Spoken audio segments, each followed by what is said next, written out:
Hi, so now we're at Hell's Gate, and so this is one of the canyons within the Lower Fraser.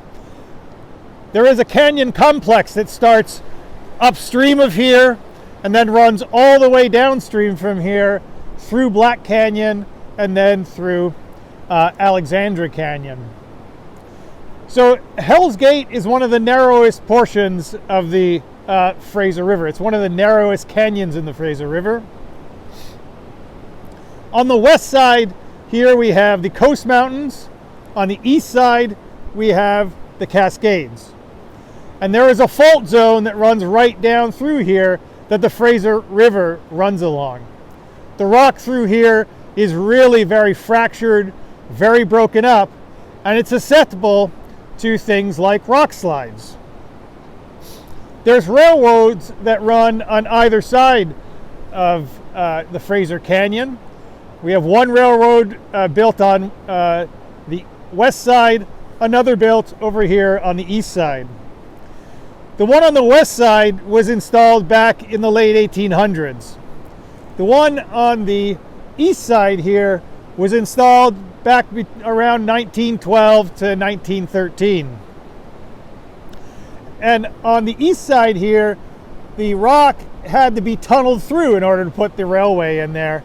And that required a lot of blasting of really very fragile rock to begin with.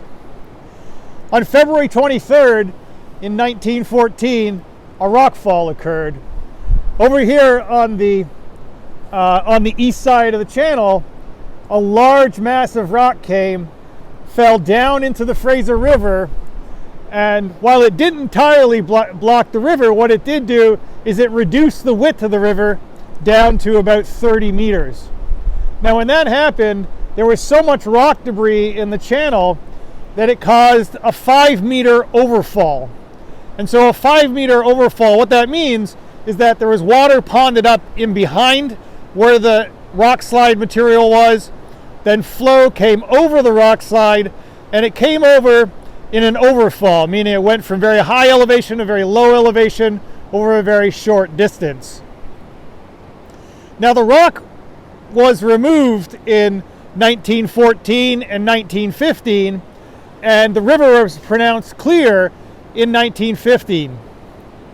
The way in which they did that is they essentially went and blasted the rock out of the river.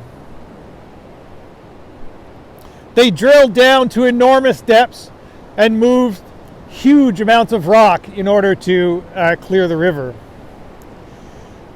The difficulty is the Fraser River.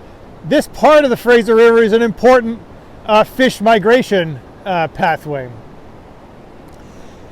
And because the river was blocked here, it really had a big impact on fish migration, and that impact on fish migration has lasted for a long time.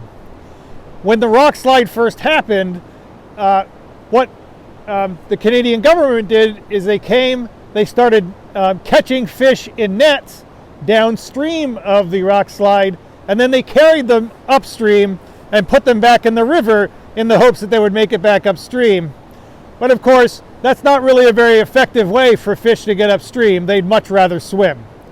But with a 5-meter high rock fall and flows that were going over 10 meters per second, the fish just couldn't make it there for at least 1 year. And every 4 years, there has been a reduced number of fish that migrate up the river that is caused by that initial impact back in 1914.